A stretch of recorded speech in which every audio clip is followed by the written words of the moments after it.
Bom dia, meu querido amigo Fabrício, como vai? Bom dia, ilustre. Como estão as coisas aí? Como está o confinamento? Na medida do possível, tudo na mais perfeita ordem, né? Torcendo para que isso acabe rapidamente e voltemos à nossa normalidade. Saudade de audiência, saudade de falar pela ordem e excelência. Eu disse isso ontem em uma live com o Marcos Scalers. Eu estou ficando doido, eu quero fazer audiência, adoro fazer audiência, né? Esse convívio, eu acho que é bastante produtivo, né? Essa relação entre magistratura, advocacia, partes. A gente fica um pouco nervoso com testemunha mentirosa, mas fora Boa. isso, o restante é bem prazeroso. Eu concordo. Eu acho que assim, a audiência, principalmente porque a audiência é o momento que nós temos aí como mais importante, né? Dentro da relação jurídica processual, em razão do princípio da concentração, enfim.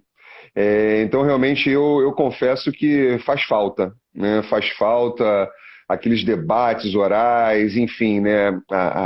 Todo um viés de convencimento do magistrado. Então, mas vai passar, né? Em breve estaremos novamente fazendo as nossas audiências, vai passar. E você, como é que está aí? Então, Também está encarando tudo bem esse bem. confinamento?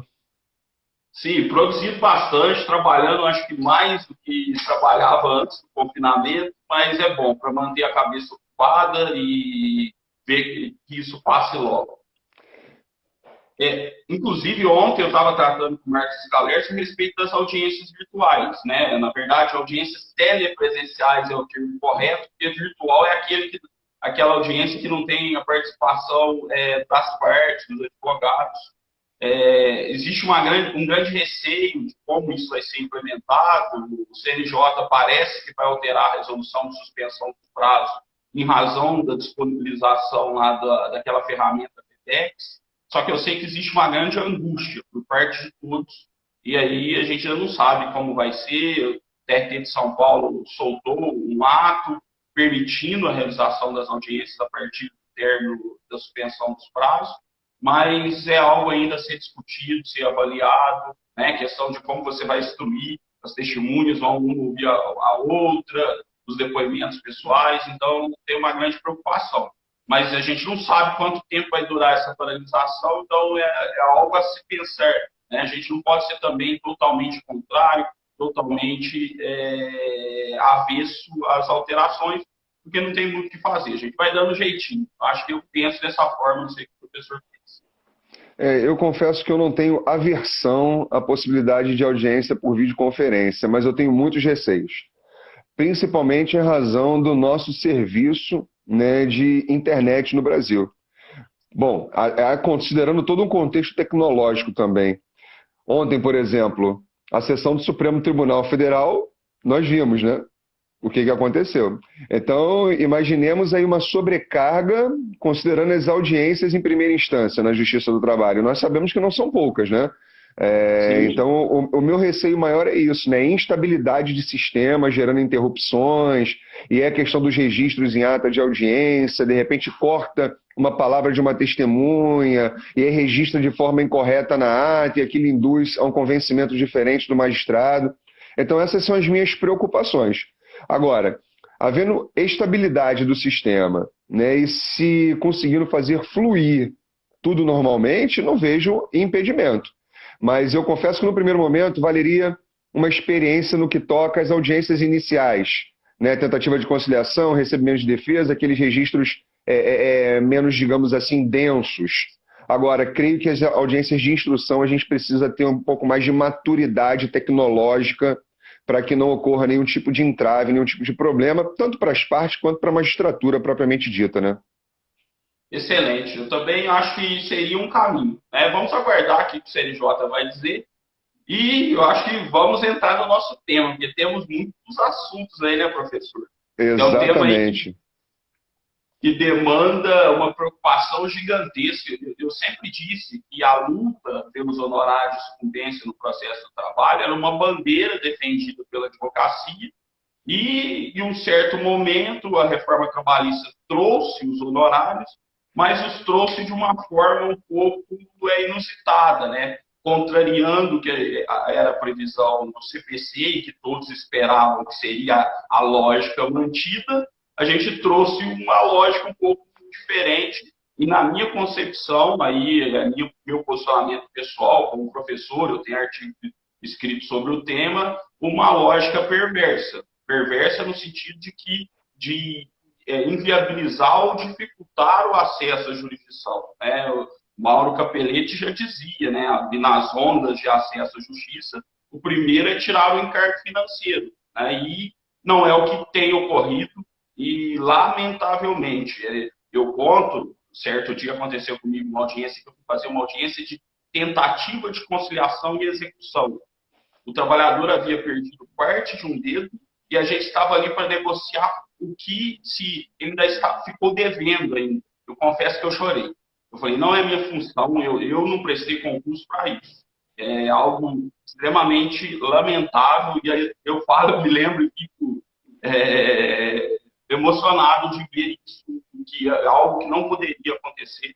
E aí o que eu faço, que eu tento sempre defender, é encontrar interpretações possíveis para que a gente compatibilize o acesso à justiça e a litigância responsável, né, que são duas justificativas, e a gente tem que equilibrar essa balança enquanto o STF não decide, né, a ADI a respeito da gratuidade de justiça e dos honorários. Eu não sei o que o professor pensa, e aí eu trouxe aqui depois para a gente discutir algumas questões práticas de interpretação também, e na maioria das vezes a gente não tem nada passivo. Né? A gente tem tudo aqui, é um campo aberto, e o papel dos advogados é um papel extremamente importante para tentar provocar as discussões e fazer isso chegar ao TST e, porventura, chegar ao STF, até que a gente tenha um campo aí mais tranquilo de atuação. Eu também, professor Fabrício, elenquei alguns tópicos aqui, mas acredito que nós não vamos conseguir chegar ao esgotamento de tudo que temos para falar de honorários hoje. Talvez uma segunda parte, terceira parte. E me filio ao teu pensamento. Entendo também que a exigência de pagamento de honorários, ou até mesmo, né, a própria previsão de condenação de pagamento de honorários para quem é beneficiário da gratuidade de justiça afronta de uma maneira direta e literal o princípio constitucional do acesso à justiça, sem prejuízo também, né, da assistência que o Estado deve prestar para aqueles que comprovam a insuficiência de recursos. Entendo também que não há que se falar efetivamente de cobrança em crédito em outros processos, sejam eles de natureza trabalhista ou não, que também ainda está indefinido. E me parece, pelo voto do ministro Fachin na ADI 5766, que ele entende que é qualquer processo. O Barroso está naquele viés da sentença aditiva, né? Manipular para fins de adicionar alguns elementos dentro do voto que já foram proferidos, dos votos que foram proferidos até agora na ADI, que está com vista do Fux, se não me falha a memória, né? Parece que esse ano ainda, se, né, tudo for conduzido da forma como tem que ser, ele volta à pauta. Aqui no TRT do Rio de Janeiro, o nosso pleno ele já declarou a inconstitucionalidade de parte, a declaração de constitucionalidade, né, com redução de texto, de parte, parcial com redução de texto, de parte do dispositivo, do disposto no parágrafo 4º do artigo 791-A, que é exatamente aquela parte que diz que pode ser cobrado dos beneficiários da gratuidade de justiça. Ou seja, né, retirando aquela parte, se a pessoa for beneficiária da gratuidade de justiça, não se poderá, portanto, exigir dela e nem vai haver suspensão, ela está isenta do pagamento de honorários. E lembro que na época, né, segui com os meus aplausos ao pleno do Tribunal Regional da Primeira Região, porque foi o que eu sempre defendi. Até mesmo antes da entrada em vigor da Lei 13.467, eu fiz palestras no país inteiro, nas OABs, seccionais e subseções, sobre honorários sucumbenciais, e eu já defendia de forma muito enfática e veemente a inoperância dessa questão de cobrança de honorários no plano da Justiça do Trabalho. Porque nós sabemos que a relação ela é díspare, né? Claro, nós entendemos a intenção do legislador, que é evitar efetivamente as lides temerárias, né? Aquelas aventuras jurídicas, mas também tem que ter um peso no que diz respeito àquele que está postulando, que é o próprio trabalhador. Então, vejo assim, e a Justiça do Trabalho caminha muito bem, aqui no Rio de Janeiro particularmente, tá? Aí em Minas também, São Paulo, pelas decisões que eu tenho visto, que a magistratura trabalhista tem ponderado muitas questões no caso concreto. E algumas até declarado inconstitucional de forma incidental, exatamente essa questão da cobrança, se der a gratuidade de justiça. E que eu concordo em número, gênero e grau. E aí, aproveitando o ensejo, professor Fabrício, eu queria até te fazer uma pergunta. O Supremo Tribunal Federal, nós sabemos, no agravo no recurso extraordinário, eu anotei aqui em algum lugar. Agravo no recurso extraordinário 1014.675. Ele diz que o direito aos honorários, eles surgem no momento do prolatar da sentença e não no momento do ajuizamento da ação. O que, né, nós podemos perceber está na contramão do artigo 6º da Instrução Normativa número 41 de 2018 do Tribunal Superior do Trabalho, que trouxe algumas vertentes sobre a eficácia da lei processual, da parte processual da reforma trabalhista, no que toca à sua aplicação no tempo. E eu gostaria de conhecer um pouco o seu entendimento acerca desse assunto, né? Ou seja, ações ajuizadas antes da reforma trabalhista, cabe ou não cabe condenação a honorários, considerando a legislação superveniente, ou aplicamos efetivamente o artigo 6º da Instrução Normativa número 41? Excelente pergunta, professor. E até antes de responder, eu vi um comentário aí do Felipe, eu acho que Meleiro, e é justamente o que ele disse, que é a minha opinião. A respeito da lide responsável, a gente tem a multa por litigância de má-fé, que isso é um instrumento suficiente para apenar aquele litigante improbo. Porque senão a gente volta lá para o direito canônico, que entendia que sim, a sucumbência era uma penalidade. E não bis in idem, né? E acaba gerando bis in idem. Sim, e eu digo que a gente tinha pouco tempo de vigência do CPC de 2015, que elevou a multa de litigância de 1% para o limite de 10%, que é algo mais palpável e suficiente para penar. Inclusive eu, mesmo entendendo que não caberia aos honorários para a litigância, o beneficiário da justiça gratuita, na verdade eu tenho feito uma interpretação, e eu não estou declarando mais a inconstitucionalidade, eu falo só que o crédito não é suficiente e ponto, para evitar discussões e talvez suscitar plenário de TRT, então vários TRTs estão fazendo isso, até enquanto o STF não decide, mas a litigância de má-fé, sim, eu aplico, se eu verificar, principalmente aqueles casos em que a inicial está em completa dissonância com o depoimento pessoal, né, que a gente verifica que houve uma tentativa de induzir o juiz em erro, aí eu aplico. Agora, com relação à pergunta do professor, eu não sei se o professor sabe, eu fui um dos primeiros a escrever sobre esse tema. Foi um artigo publicado no Jota, inclusive ele foi utilizado para fundamentar a tese da ANAMATRA a respeito do tema, que eu fui aluno do professor Cândido Rangel de Dinamarca na faculdade, eu tive a grata honra de todo o meu curso de processo civil ter sido ministrado pelo ilustre professor. E aí eu me vanglorio disso, uma base teórica muito grande nesse aspecto, porque era a aula que eu mais gostava na faculdade, porque ele é um professor extremamente empenhado, extremamente solícito. Para ter uma ideia, as instituições de processo civil dele, ele deu para a gente, enquanto ele estava escrevendo, toda em arquivos. A gente pegava xerox, que ainda não existia o livro, então ele dava para a gente em xerox. Então, foi um fundamento que até hoje eu tenho muita felicidade. E aí eu comecei a analisar, estudar, e aí ele defende, né, que a questão dos honorários, aí, contrariando o que o STF decidiu, seria o Instituto de Fronte, que ele, além de ter o caráter processual, ele tinha o caráter material, ele tem reflexos no mundo material. Por quê? Porque vai pesar no bolso. E aí eu utilizei a teoria dos jogos para, nesse artigo, defender o quê? Falei, peraí, se eu entrei com um processo e a regra do jogo era essa, e eu sabia quais eram as consequências que eu poderia sofrer desse meu ato, porque eu posso ser surpreendido lá na frente e sofrer uma consequência de um ato que eu não tinha essa previsão, né, de algo que eu não tinha essa previsão. E aí eu dou um exemplo. Para os meus alunos, eu sempre dizia, falei, eu não acredito, porque o advogado, na inicial, ele limita ao período imprescrito. Ele fala, limitado ao período prescrito.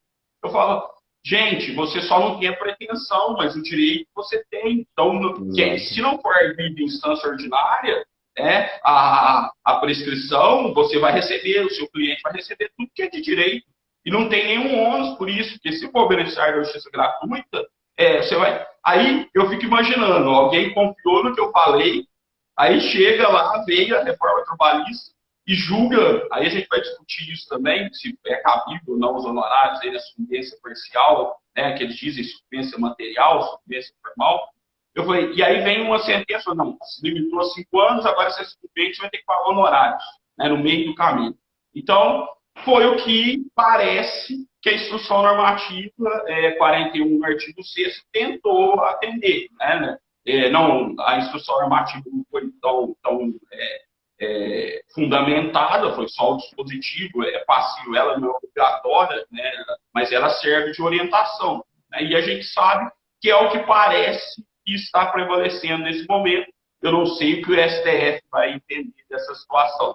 Inclusive, tinha uma decisão também importante do STJ, que dizia que os honorários eles surgiam no momento da sentença. Só que aí ele estava dizendo isso justamente para evitar a condenação recursal, dos honorários recursais que surgiram no CPC de 2015. Então, na verdade, foi para tirar os honorários e não para colocar. Então, a interpretação era uma interpretação contrária do que eu defendi. Eu não sei se o professor sabia, esse artigo meu foi publicado no Jota. E assim, ele é replicado, e eu tive uma grata honra, que foi algo assim que eu não imaginava, eu escrevi esse artigo em 3 horas, assim, e teve uma repercussão bem interessante. Eu tive a honra de ler, sim, professor Fabrício. Inclusive, essa decisão do Supremo Tribunal Federal, ela foi para excluir, não para excluir, mas para manter uma decisão de não incidência de honorários. Por quê? É porque, na verdade, a redação da ementa é que gera uma interpretação duvidosa. Mas a decisão foi no seguinte sentido: a ação ajuizada antes da reforma trabalhista, e aí não havia a previsão de honorários. O que aconteceu? O recorrente, ele buscou a incidência do artigo 791A após a sua entrada em vigor, numa decisão proferida antes da lei entrar em vigor. Aí foi que o STF, nesse agravo, fixou essa tese. Então, a ideia aqui é exatamente de afastar os honorários. Ele quis dizer no seguinte sentido: olha, o momento de fixação é o da prolação da sentença. E se na época da prolação da sentença não havia a lei estabelecendo, portanto, a fixação de honorários, não cabe a sua aplicação posterior sob pena dela estar ferindo a garantia constitucional da irretroatividade. Então, esse foi o sentido da decisão. E aí, só para complementar, né, as suas afirmações, eu concordo em número, gênero e grau e vou além, né? Iria-se talvez ferir a legítima expectativa da parte de não ser surpreendida com uma fixação de honorários que não havia essa expectativa quando do início daquela relação processual. A própria boa-fé processual, nós poderíamos também contextualizar, né, de uma forma mais categórica. Enfim, eu concordo também que não há que se falar, né, e andou bem o Tribunal Superior do Trabalho ao estabelecer no artigo 6º da instrução normativa que só para as ações ajuizadas após, né, a partir de 11 de novembro de 2017, né, 11 de novembro de 2017, data da entrada em vigor da reforma. Agora, eu recebo muitas perguntas, professor Fabrício, sobre a fixação de honorários de ofício. A parte não requereu a fixação de honorários, se o juízo estaria obrigado a fazê-lo ou se, na verdade, seria uma faculdade. Né? Estou fazendo uma pergunta, mas já lhe vou dar a minha resposta. Eu entendo que o juiz deveria fixar de ofício. Né? Deveria fixar de ofício. Mas deixa eu ouvir a sua posição a respeito, que sempre enriquece. Pois é, professor. Eu acho que a seleção das perguntas aí estão bem concatenadas, inclusive com o que eu penso e com o que eu já escrevi também, né? Porque o que acontece, o que a gente verifica às vezes? Tem alguns colegas magistrados que, se não existe indicação do valor do pedido de honorários, tem pedido, mas não tem indicação do valor. E eles determinam a emenda para indicação do valor.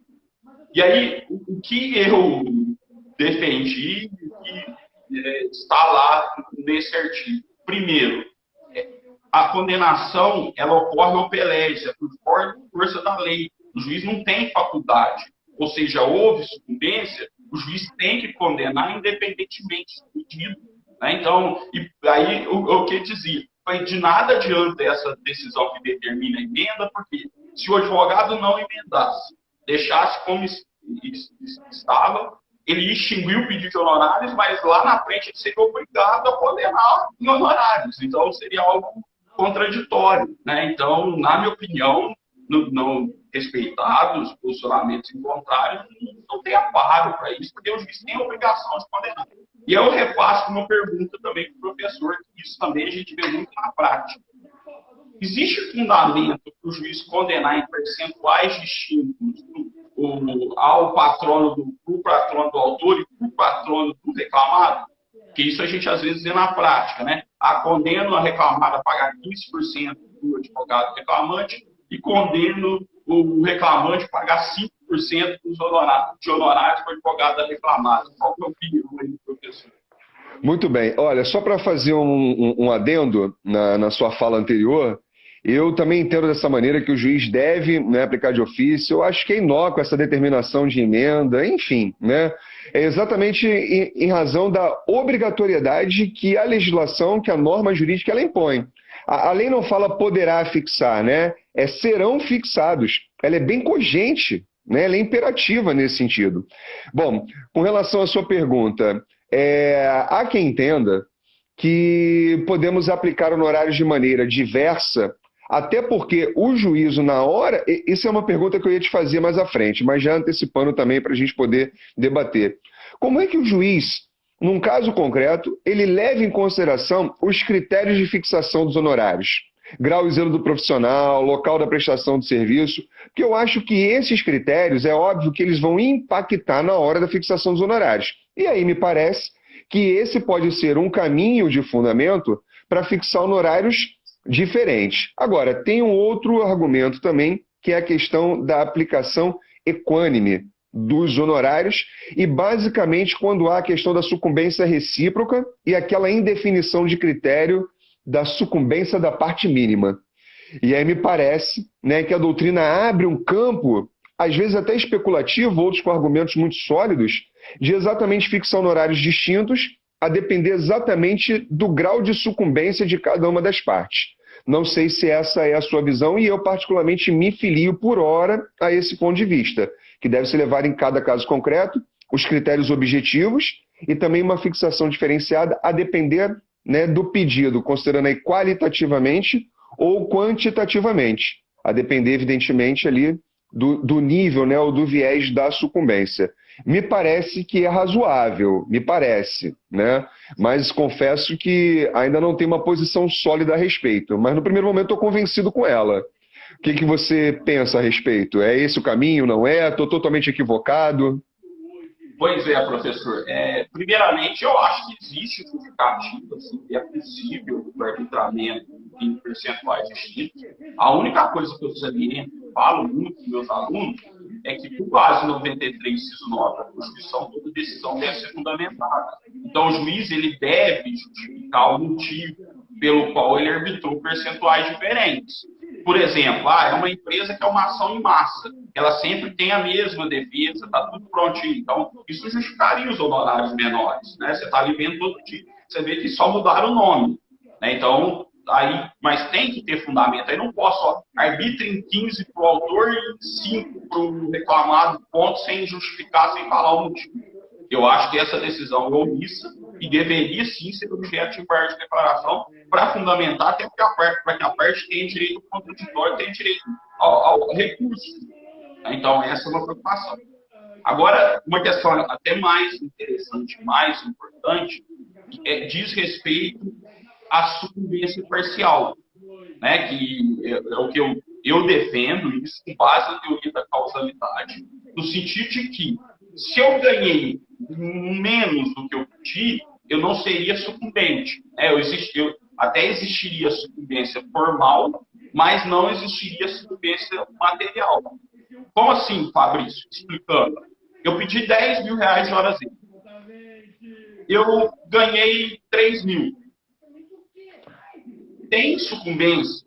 Formalmente, de 7 mil reais existe sucumbência.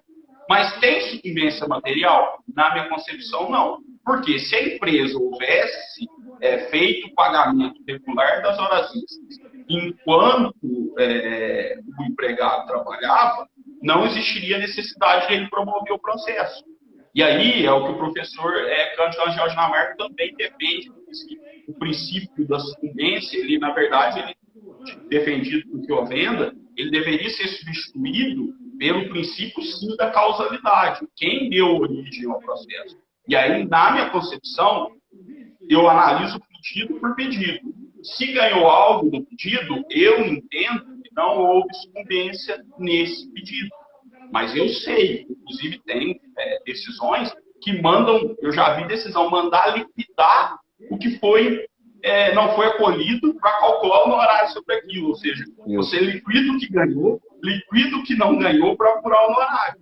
Eu não entendo, eu não acho isso razoável, eu acho que isso nem seja função da justiça do trabalho. A gente está esvaziando a nossa missão constitucional. Né? Respeito, mas eu não compactuo com essa situação. Né? Então, é mais ou menos o que eu tenho de entendimento. E eu vejo pouco sendo isso discutido. Né? Eu acho que aí é o papel dos advogados que estão aí na lide diária, de procurar fundamentos e começar a discutir essas questões para trazer isso para o tribunal, para levar isso até o TST. Né? Porque existem fundamentos, valiosos fundamentos, para discutir essa situação, porque muitos batem só na questão da constitucionalidade e deixam de lado outras discussões. A gente sabe que o princípio de eventualidade é tão caro a qualquer ramo do direito. Né? Então, você tem que tentar discutir todas as vezes possíveis e pré-questionar. Né? Eu, como magistrado, até pré-questiono de certa forma, mas o papel de provocar o pré-questionamento é do advogado. Eu concordo. Eu, inclusive, nas minhas aulas, eu digo para os alunos o seguinte, além dessa questão, né, de diferenciar a sucumbência formal da sucumbência material, eu digo que a apreciação por parte do magistrado, ela tem que se dar na análise qualitativa e não quantitativa do pedido. Por quê? Eu explico da seguinte maneira. Eu faço um pedido, horas extras, como você colocou, 10 mil reais de horas extras. Eu peço, por exemplo, 50 horas extras mês e atribuo lá a indicação de 10 mil reais. Imagine que o juiz acolhe o pedido de horas extras, mas parcialmente, e condena a reclamada a pagar 5 horas extras, evidentemente com os reflexos, evidentemente também que aquele valor que eu atribuí, ele vai ter uma diminuição significativa. Mas eu posso falar que aqui o reclamante teria que pagar honorários de sucumbência para o advogado da reclamada? Entendo eu que não, porque a análise tem que ser feita qualitativa, ou seja, do pedido de hora extra e não da quantidade de horas extras que foram deferidas ou indeferidas, o que se alinha com o entendimento, né, que você coloca no que toca a sucumbência formal e a sucumbência material. É o mesmo nome para o mesmo evento. Exatamente. A gente só tá... Exatamente, exatamente. Então eu concordo também em número, gênero e grau. Agora, a questão efetivamente da fixação dos honorários de uma forma diferente para as partes, então, assim, só para ficar claro, dentro do seu viés, aqueles critérios de fixação, então, que o legislador estabelece, eles devem ser levados em consideração, óbvio, de forma fundamentada. É isso, né? Perfeito. Eu até vou fazer uma ponderação a respeito de um comentário que eu vi aí. Eu acho também um comentário extremamente pertinente. Eu não vi quem comentou, mas no sentido de que, se acolher essa questão qualitativa ou material formal, a gente não estaria estimulando o autor a majorar o valor e, para isso, depois tentar um acordo de uma forma maior? Penso eu que não. E aí eu invoco os ensinamentos lá do professor Manuel Antônio Teixeira Filho.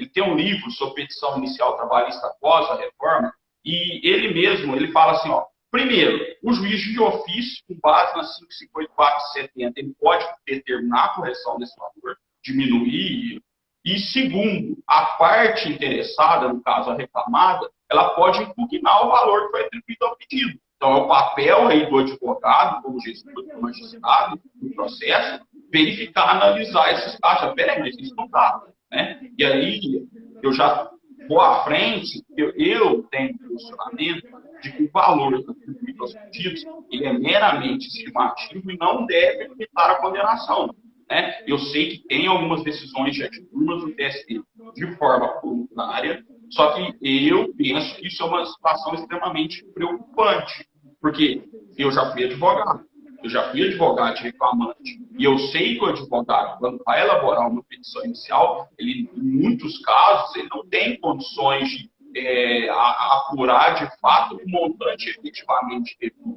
Né? Então, a instrução normativa fala que os valores são estimados, mas eu deveria observar o CPC, então ficou meio que contraditório na minha concepção. Mas é algo que se preocupa. Eu estou escrevendo um artigo sobre a temática, mas eu estou esperando consolidar para fazer algo muito bem elaborado, para tentar contribuir um pouquinho, porque eu não concordo com a limitação. Né? Então, e eu acho que sim, aí a parte, o juiz, com base no 554/70, ou a parte contrária pode imputar esse valor, se o valor estiver extremamente excessivo ou estiver muito baixo. É o que eu penso. Não sei o que o professor pensa a respeito da temática. Não, concordo. Eu faço das suas palavras as minhas, sem colocar nenhum argumento agregador. Inclusive, esse artigo que você está escrevendo, guarda ele, porque eu vou organizar uma obra coletiva de temas, né, controvertidos de processo do trabalho para uma editora. Legal. E aí eu vou te convidar, então, para fazer parte desse livro, e você já traz esse artigo para a gente, ok? Agradeço o convite, pode deixar, então. Fica o compromisso, né, ao vivo aí. Depois eu vou tentar salvar essa live para a gente colocar no YouTube, né, que eu acho que a discussão está sendo extremamente proveitosa. E aí eu complico mais um pouquinho, eu guardei algo comigo, porque eu defendo a causalidade, né? Mas aí a gente vem, e nos casos de extinção do processo, desistência, né? Qual é a opinião aí do professor? A gente sabe que tem decisões aí do ministro Douglas Alencar Rodrigues, do TST, né, no sentido de que sim, com base na teoria da causalidade, seriam admissíveis honorários de sucumbência na extinção, na desistência. Eu não sei qual é o posicionamento aí do professor, eu gostaria de saber. Olha, gente, só para ficar claro, nós não combinamos nada. Eu tenho algumas anotações que eu fiz aqui exatamente para trazer, né, à baila certos debates. E um deles, acabei de riscar, é exatamente esse que o professor Fabrício colocou. Bom, eu sou veementemente contra, tá, o arbitramento de honorários de sucumbência no que toca a extinções sem análise de mérito, né, ou em razão de arquivamento.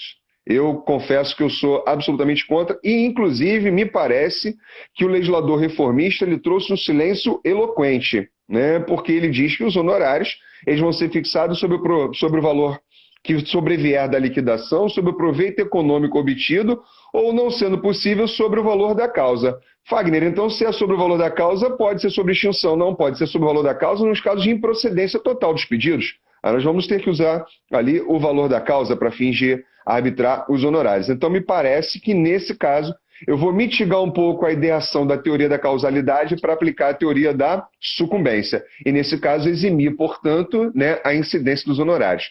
Pelo menos, nesse primeiro momento, é o convencimento que eu tenho, né? E eu não faço requerimentos de aplicação de honorários quando essas causas elas se apresentam. Agora, claro que a gente sabe, exatamente o ministro Douglas é totalmente diferente em posicionamento desse que pelo menos eu estou expondo. Quero te ouvir também para, de repente, né, pensar de uma forma diferente ou ter um argumento até que consolide mais ainda o meu ponto de vista.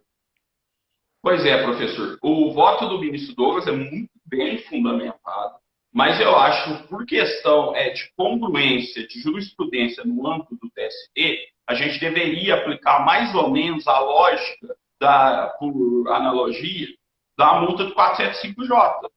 Por que o TST não admitiu a aplicação? E aí eu concordo mais uma vez. Eu estou achando que dessa live aqui vai sair um livro, viu, gente? Manual meu aí do professor, porque a gente meio que está em tudo, né? Os posicionamentos até agora não teve nenhuma divergência sem nenhuma combinação. Isso é o mais legal. A gente só combinou o tema. Penso exatamente dessa forma, né? Mas respeito a posição. E pelo contrário, eu tenho número, se alguém quiser, é muito bem fundamentada, mas eu falo que, nesse ponto de vista, é a mesma coisa do 405J para manter congruência. Consciência eloquente, a reforma poderia, no 791A, ter alterado e falar que também seria admissível nessas duas hipóteses, mas não fez. E como não fez, a gente vai aplicar, criar uma questão, é uma situação problemática, e eu já encaixo uma outra pergunta, uma outra discussão. E nos embargos da execução, cabem honorários de sucumbência? Esse aí também estava anotado aí. Meu amigo, impressionante. Impressionante. Está aqui, ó. Nós podemos ter a fixação de honorários no cumprimento de sentença e na execução autônoma? Está aqui. Exatamente aqui. Vou arriscar mais um tópico aqui. Bom, mais uma vez, né, me valendo da aplicação. Se nós assim entendermos que o CPC ele vai ser aplicado de forma subsidiária, ele tem que ser compatível com toda a principiologia do direito processual do trabalho, e levando em consideração que nós estamos aqui falando de execução. E quando nós falamos de execução, nós não vamos lançar mão do artigo 769 da CLT. O 769 ele é aplicado na fase de conhecimento, fase recursal. Quando vamos para a fase de execução, cumprimento de sentença, o que a CLT nos manda aplicar é o artigo 889, ok? Ou seja, se a CLT for omissa, vamos à Lei de Execução Fiscal. E a própria Lei de Execução Fiscal, no artigo 1º, ela manda aplicar o Código de Processo Civil se ela for omissa. Então, é nessa ordem, né, de aplicação subsidiária que nós vamos aqui nos valer, então, dessa sistemática. Logo, a minha conclusão é, não, nós não vamos ter a fixação de honorários nos embargos à execução se for em decorrência de cumprimento de sentença, porque para mim parece claro que a fixação é só na fase de conhecimento. Mas aqui eu vou abrir uma outra vertente de análise. Se for uma execução autônoma, em decorrência de título executivo extrajudicial, aí já me parece que é razoável a fixação dos honorários, né, nessa fase. Só se for execução de título extrajudicial. Se for cumprimento de sentença, me parece que não, com a mesma retórica anterior do silêncio eloquente, considerando o artigo 791A da CLT. Eu já encaixei a pergunta justamente por questão de congruência. Eu acho que não dá para a gente defender uma coisa e, do outro lado, já para puxar o gancho, eu penso da mesma forma. Confesso que lá no início eu cheguei em 2 processos, eu tinha assistido a uma palestra de um colega professor, e aí eu fiquei pendente, isso aqui vai tornar a execução mais efetiva, vai evitar embargos protelatórios, mas por questão de congruência, eu falei, não, eu entendo que não, e passo a defender que não seria possível. E, inclusive, tinha uma pergunta aqui no post que eu fiz, que eu postei da nossa live, no que diz respeito ao direito intertemporal na execução. Né, se valeria do ajuizamento ou do início. Então, para quem não aplica os honorários na execução, não faz muita diferença, porque não vai ter essa discussão. Só que tem essa discussão, e é uma discussão ainda mais complexa, porque vai depender se a gente entende que a execução é um processo autônomo ou é apenas uma fase do conhecimento. Porque se for entendido que é apenas uma fase, é a mesma lógica do direito intertemporal que o TST colocou lá no normativo 41, no artigo 6º. Agora, se for entendido que não é um processo autônomo, aí sim seria possível o arbitramento para quem entende viável, para quem entende cabível. Não sei se é isso que o professor pensa também. Nesse sentido também. E até tem uma outra questão, Fabrício, que me parece que a gente supera até por uma questão de sistema.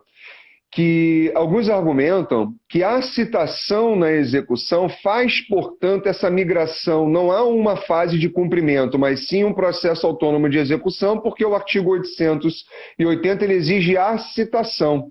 Não é uma mera intimação, né? É a citação. O artigo 880 ele é claro nesse sentido. Então, alguns trazem a linha argumentativa claro, com todo respeito, né? Aqui ninguém é dono da verdade, nós estamos num debate acadêmico, né? Mas muitos trazem essa linha argumentativa de que há necessidade de citação na execução, então pouco importa se é considerada uma mera fase subsequencial ao conhecimento ou se é uma execução autônoma, porque exigindo citação em ambos os casos, os honorários já seriam devidos. Eu não me filio a esse pensamento. Continuo a entender, se for cumprimento de sentença, não há que se falar em fixação de honorários.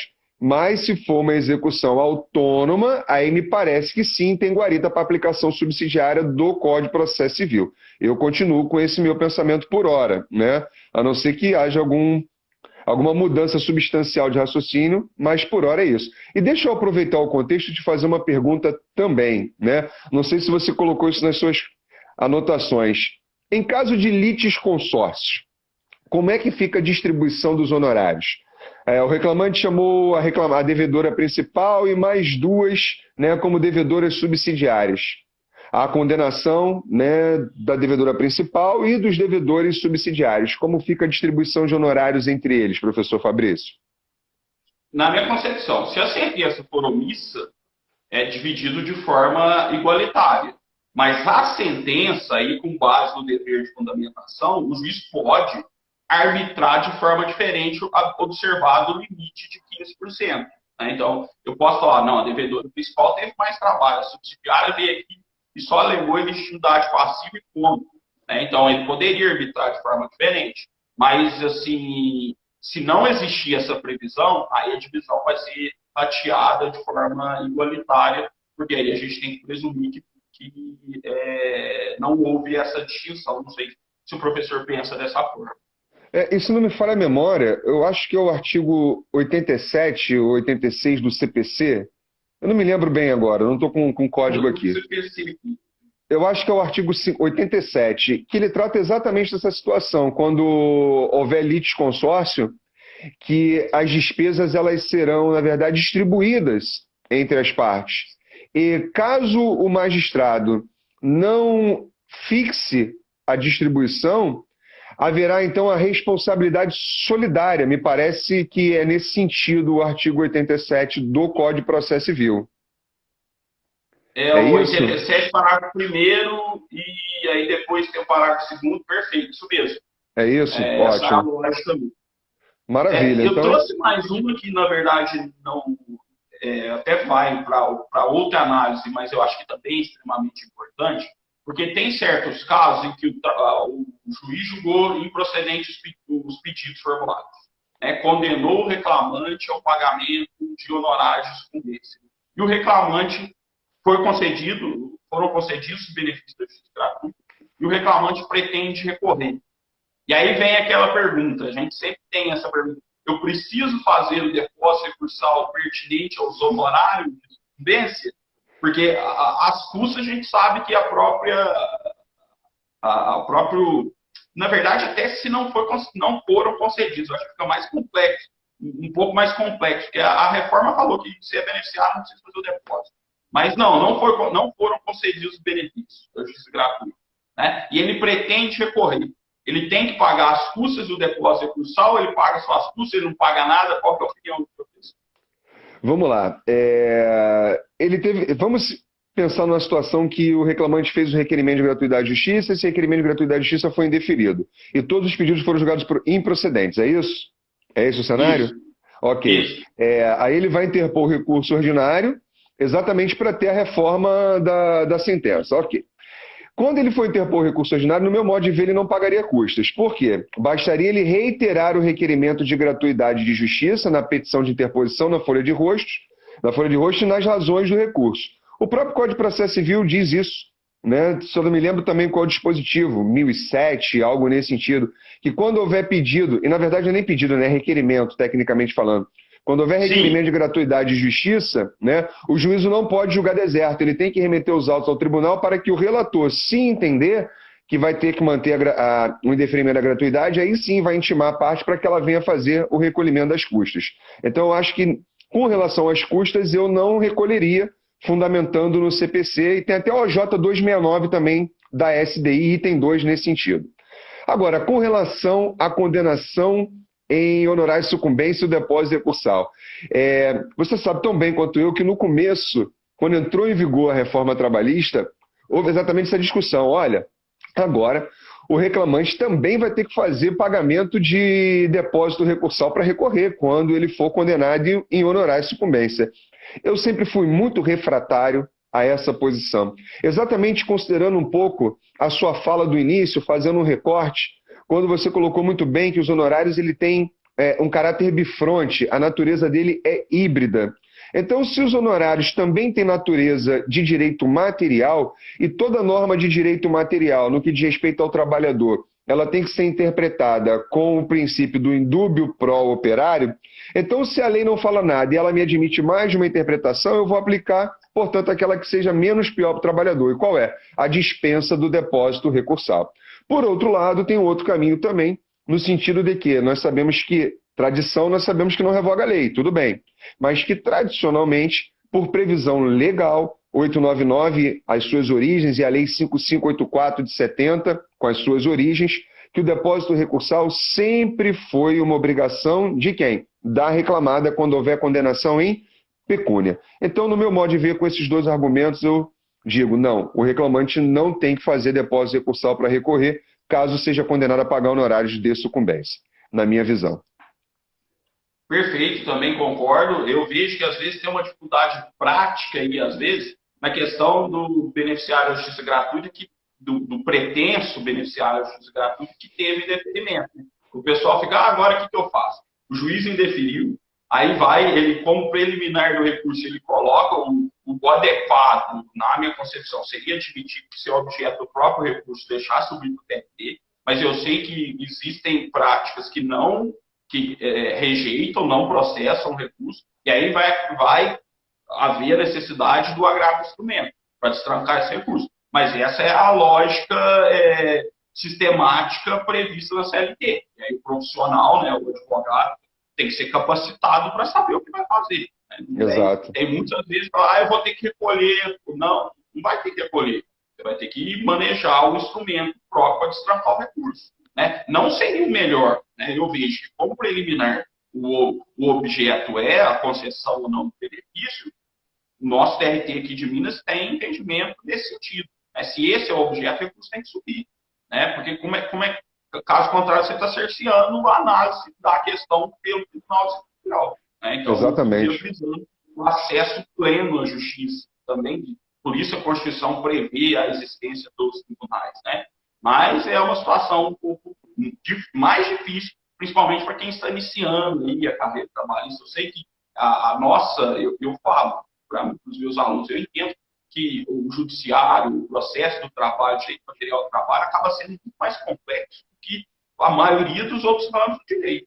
Né? Eu já atuei como advogado tributarista, estudava, e eu falo, aqui é muito mais complicado, mais complexo. Então, aqui é justamente onde se demanda muito mais estudo, né? Muito mais entendimento e muito mais jogo de cintura, bom senso, a concentração dos atos em audiência, né? Você saber avaliar, né? O que fazer naquele momento. Isso demanda prática e demanda tranquilidade. E a gente sabe que, às vezes, a gente leva para um lado muito perigoso, muito de debate, e acaba desprestigiando o nosso cliente, desprestigiando o bom debate, os argumentos jurídicos. Então, o ideal é tentar manter tranquilidade para poder tomar a medida mais estratégica, mais adequada. E, para isso, a gente tem que conhecer a legislação, tem que conhecer a jurisprudência, tem que estar em constante estudo. Eu falo, eu sou um constante estudante. Eu termino um curso na Mate, já estou maratonando indo para outro. Eu não paro de estudar, porque primeiro que eu posso. E segundo, que quanto mais a gente estuda, isso eu sempre falo, mais a gente percebe que não sabe, mas melhor fica o nosso trabalho. Né? Isso é verdade. Muito importante. Eu sempre digo isso também. Quanto mais eu estudo, menos eu sei. E aí eu me forço a estudar mais. Não apenas por uma obrigação, mas por gosto, por prazer. Né? E aproveitando exatamente a sua fala, com relação à complexidade do processo trabalhista e do direito do trabalho propriamente dito, é importante que as pessoas também tenham acesso, né, a boas obras de compliance trabalhista. Né? Inclusive ali atrás, ó. Pois é. Mostra aí para o pessoal, tem muitos alunos meus aqui para conhecer a sua obra de compliance trabalhista, o manual de compliance, não é isso? Eu escrevi com manual o de compliance. professor Uri Pinheiro esse manual. Isso aqui foi fruto de um estudo nosso de 1 ano e meio, praticamente. Até acharam meio inusitado a juízes do trabalho tratarem de compliance trabalhista. Não é algo meio, isso aí não é de advocacia consultiva, mas justamente quando a gente entendeu a lógica do compliance e desse estudo, a gente considerou que o compliance seria uma forma de efetivação dos direitos sociais trabalhistas. Por quê? A partir do momento que uma empresa começa a cumprir a legislação, menos trabalhadores vão ser assediados moralmente, menos trabalhadores vão deixar de ter verbas. Então a gente já viu isso. E o segundo, que para você atuar em compliance, você tem que ter gestão de risco. E a gente, magistrado, a gente viu que não dá certo, né? Exatamente. O judiciário trabalhista é o que não deu certo, as práticas que são viciadas. E aí a gente usou dessa experiência para falar, evita fazer isso, tome cuidado, e até tem uma passagem que a gente fala que muitas empresas, às vezes, não descumprem a legislação porque querem. Descumpre por falta de orientação adequada, por falta de conhecimento. Né? E aí é isso justamente a origem do nosso manual. A gente teve uma honra desse manual ter a primeira edição esgotada, a primeira tiragem esgotada em 45 dias, mas a Juspódio já colocou à venda novamente a prévia da próxima tiragem ontem. Né? O pessoal estava bem ansioso. Inclusive, eu estou com esse aqui, mas esse aqui eu tenho que colocar no correio, não tem mais nem o meu. Infelizmente. Sorteou e não mandou ainda, né? E o pessoal cobra, eu também. Inclusive, eu quero fazer um merchan do meu também. Esse é um dos livros mais vendidos no site da Amazon, Prática Trabalhista, da editora Saraiva. É um livro que nós fizemos aí para a segunda fase da OAB, mas que os advogados trabalhistas, até advogados experientes, usam como manual de consulta. Porque tem todos os modelos de peça, questões discursivas, teoria, né? Agora, eu queria aproveitar o recorte da tua fala naquele momento para poder trazer uma questão derradeira aqui, professor Fabrício. Eu tenho um pensamento sobre a previsão da fixação dos honorários de 5% a 15%, conforme consta do artigo 791-A da CLT, se comparado com a previsão do Código de Processo Civil. Claro, nós caminhamos aqui a largos passos a partir do momento que tivemos a previsão na CLT de honorários de sucumbência na Justiça do Trabalho, sem dúvida alguma, superando aquelas previsões da súmula 219 e 329 do Tribunal Superior do Trabalho, que eram totalmente anacrônicas com o neoprocessualismo, mas enfim. Eu entendo, tá? E tenho arguído isso, mas infelizmente não vi nenhum magistrado ainda decidir a respeito, se omitem, eu tenho que embargar e levar para o tribunal também ainda não apreciou aqui no Rio de Janeiro sobre isso. A inconstitucionalidade dessa previsão, do percentual, de 5% a 15%, exatamente, olha como foi a sua fala, a complexidade do processo do trabalho. Nós sabemos que o processo do trabalho, em 99% dos casos, nós temos uma acumulação de pedidos absurdamente grande, gigantesca. Ninguém ajuiza uma ação só para pedir 10 horas extras. A verdade é essa. Então, o processo de trabalho, na prática, ele acaba sendo mais complexo do que as matérias que são levadas no processo civil. Não desprestigiando, não é isso. Estou falando de equivalência de complexidade. Então, me parece que não andou bem o legislador ao estabelecer esse tratamento distintivo no que diz respeito ao percentual de 5% a 15%. Mas aí ele poderia gerar um risco muito acentuado para o reclamante. Aí cabe ao juiz, no caso concreto, verificar isso e aplicar de forma equânime os honorários. Ou definindo a gratuidade, isentar, declarando inconstitucionalidade da cobrança. Existem outros critérios que podem superar essa máxima. Então, assim, eu vejo nesse sentido. Há quem diga que não, porque a fixação de honorários está dentro do princípio da conformação do legislador.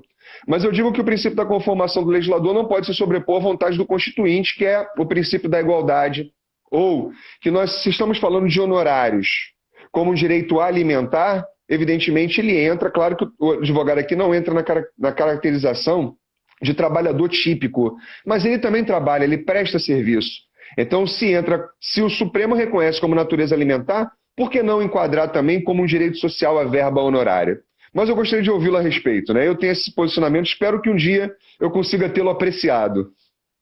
Pois é, professor. Essa discussão, acho que a maioria dos doutrinadores que trataram a respeito da reforma trabalhista de uma forma crítica trouxeram essa argumentação. Falou, peraí, mas quebra a isonomia.